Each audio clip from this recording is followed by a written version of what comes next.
Coming up on today's episode of Airborne Unlimited, Jackson Hole Airport to buy Jackson Hole Aviation. 12 planes of Christmas effort will keep CAF airplanes flying. Police in British Columbia, Canada town investigating drone video.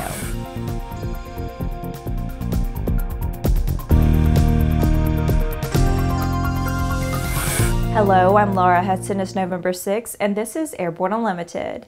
The Jackson Hole Airport Board has voted unanimously to purchase the assets of Jackson Hole Aviation, meaning that there will not be a competing FBO at the airport. Consultants told the board that purchasing the business will avoid redundancies and save space at the airport, as well as provide a revenue stream.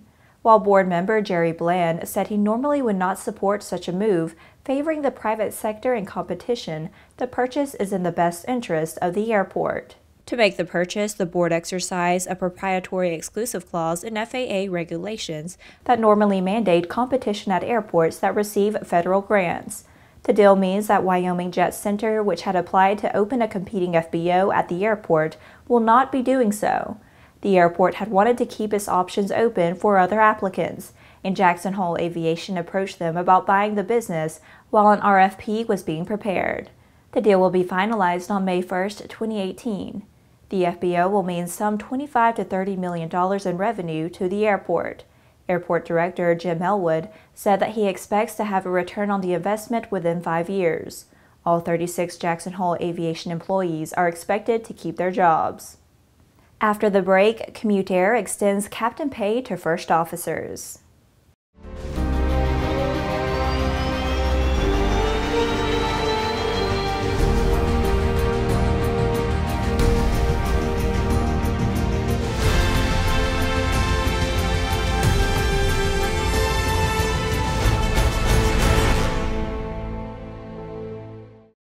Concorde's recombinant gas RG series sealed battery technology produces a high-performance battery with the advantages of being pre-tested and fully charged at the factory.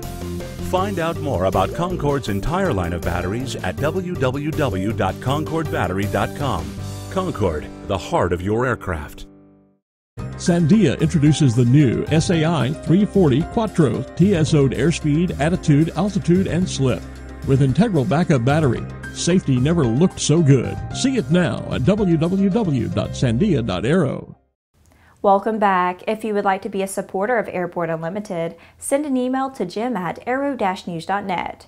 With so much news coming out of the aviation industry, we're summarizing some other interesting stories in a brief segment we call Around the Patch.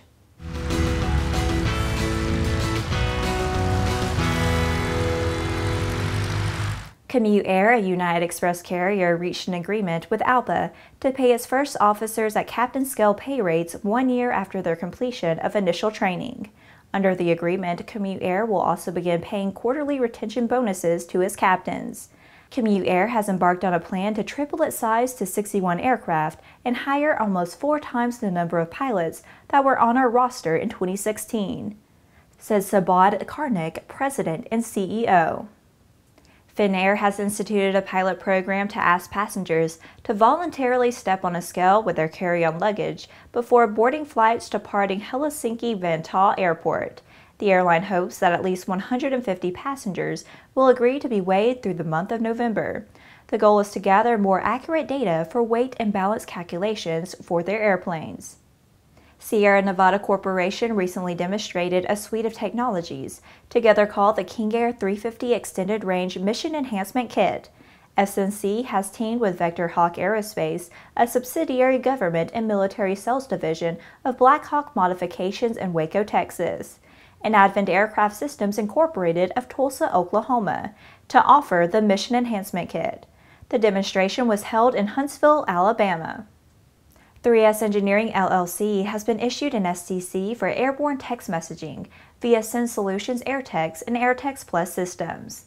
3S has developed and issued an approved model list STC certifying the installation of Send Solutions airborne texting systems in FAR Part 23 aircraft, helping passengers stay connected without the high cost incurred with traditional internet services. Well, that's it for today's trip around the patch. Now let's move on to the rest of the news. The Commemorative Air Force has consolidated the online fundraising efforts of its various units into a program it's calling the 12 Planes of Christmas, in an effort to maintain its aircraft. Earlier this year, a Kickstarter campaign was used very effectively for the restoration of the C-47, that's all brother.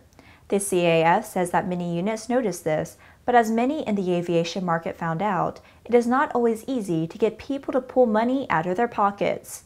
After some initial success, the CAF requested all units suspend any crowdsourced fundraising.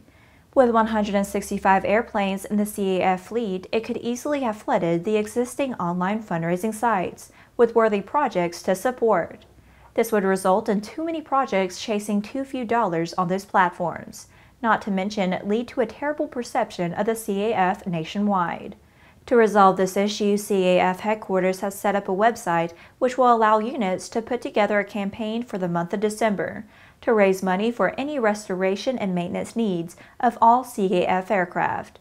Individual units received instructions detailing how to log in and create an aircraft donation webpage with a unique URL for each aircraft. After these messages, police investigate radical drone bridge video. There's a difference between charting a steady course and pushing for the ceiling. And for nearly a century, Hartzell Propeller has been defining that difference. It's in our passion for engineering and research and our dedication to testing the limits of performance. We are built on honor. We are Hartzell Propeller. Based on the popular Sling 2 LSA, the Sling 4 was designed to be the most practical and desirable lightweight four-place experimental aircraft on the market.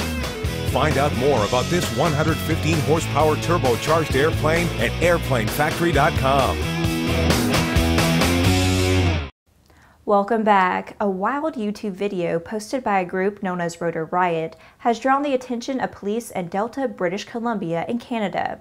The video shows a drone flying only a few feet away from the Alex Fraser Bridge, one of the most heavily traveled bridges in the region. Delta police are studying the video to see what, if any, charges could or should be brought against the operator. Police spokeswoman Sharlene Brooks said that there is a serious risk of collision if the drone operator were to lose control of the aircraft. She said the aircraft could almost certainly distract drivers on the bridge, if nothing else. The video shows the operators using FPV technology to fly the drone quite aggressively near the bridge, along with some pretty breathtaking views of the structure.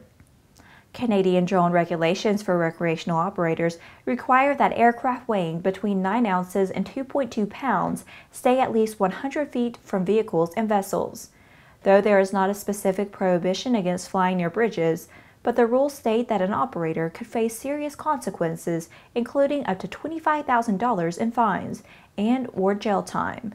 The group that posted the video has not responded to requests for comment from local media. Well, that's our program for today. Remember that Airborne Unlimited is currently on our winter schedule and is streamed Monday, Wednesday, and Friday, alternating with Airborne Unmanned on Tuesday and the AMA Drone Report each Thursday. Additional breaking news bulletins may be posted for important stories that fall outside of our normal deadlines.